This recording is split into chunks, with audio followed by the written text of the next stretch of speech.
Hello guys, this is Doron's Movies, and today I'll be talking about the Zandalari Trolls and why exactly are they joining the Horde.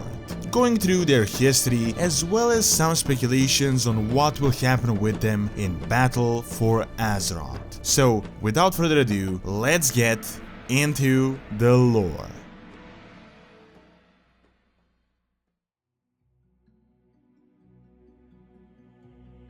The Zandalari are the oldest troll tribe and the progenitors of most other trolls as well as elves.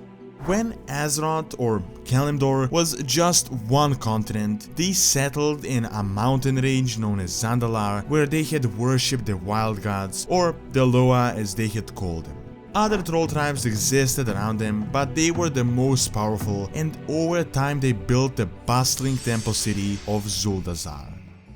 Thousands of years ago, when the Catraxi general awoke and the Aqir war started, the Zandalari had united all the troll armies, and under their guidance they attacked the old god's servants. After centuries of brutal fighting and war and many sacrifices, the Aqir empire was shattered, but subsequently, without a war to bind them together, the troll faction had also shattered, splitting into their own respective empires. The Zandalari withdrew to their mountain homes, but nevertheless they still kept significant influence and power over other troll societies. They had also interacted with Lei Shen and later on even the Night Elves, which were former trolls much like the Zandalari. The Kaldari Empire was established with Queen Ashara, and with the help of the Well of Eternity, they would easily deal with the trolls and slowly drive them out of their lands. Yet, this magic would cause the greatest disaster in the history of Azeroth, the Great Sundering. Wise Zandalari Trolls almost predicted this, and they evolved magics to protect their realm, and once the world had shattered, their land remained almost intact. However, what was once a landlocked area with many temples had now turned into an island. Regardless, the trolls slowly adapted to island life, and over the course of thousands of years, they learned to master the seas. Even though used to the new life, as they were now isolated from other trolls, they longed for a time where they would establish a new empire where trolls would once again rule all of Azeroth. During the wars against the elves, they helped their brethren the Amani, but unfortunately lost, which started to mark their downfall and the gradual loss of influence. They returned to Zandalar and wouldn't even attempt a new war for at least 1,000 years. Some 1500 years ago, their brethren the Gurubashi had grown powerful with the help of Aqir, the Soul Flayer. Even though initially glad for them as the trolls were getting stronger, the Zandalari realized the sacrifices he required and the destruction he brought, and they were drawn into the conflict. They set out for Stranglethorn Vale and helped in the rebellion, which, even though was victorious, would ultimately lead to the fall of the Gurubashi Empire and the loss of power for trolls. Once again, the Zandalari returned to isolation, rebuilding and working on themselves. Only very recently would they return to Stranglethorn Vale when they heard about the resummoning of Aqir. They had also arrived in Northrend to oppose the sacrifices of Loa by the Drakari, yet did not really help them battle the Scourge.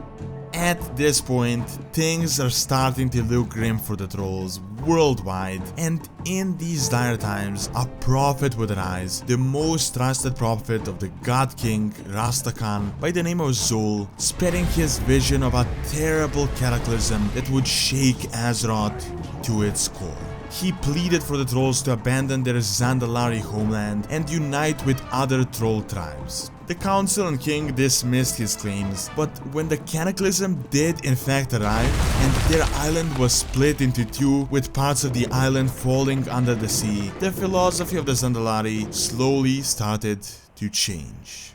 Realizing that for thousands of years their influence had only dwindled and that the trolls are now facing extinction, Zul went on to unite all the trolls and lead to one final push to save them from doom. At least in the words of Zul, this was the story, and most trolls, desperate at this point, united and joined the campaign. Once again, the presence of Aqir was brought in zul'gurub, but this operation would not last long, as the Horde and the Alliance put an end to it.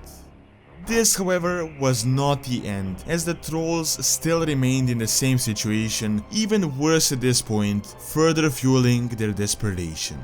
When Pandaria was discovered, the Zandalari saw a new opportunity. As they were once allied with Lei Shen, they figured that if they used his power, that would be exactly what would lead them to victory. Also, as their homeland was damaged by the cataclysm and was slowly sinking, the Zandalari wanted to make Pandaria their new homeland. Again, under Zul, they revived the long-dead emperor, the Thunder King. Significant forces were sent, and even though much stronger than before, they were once again defeated.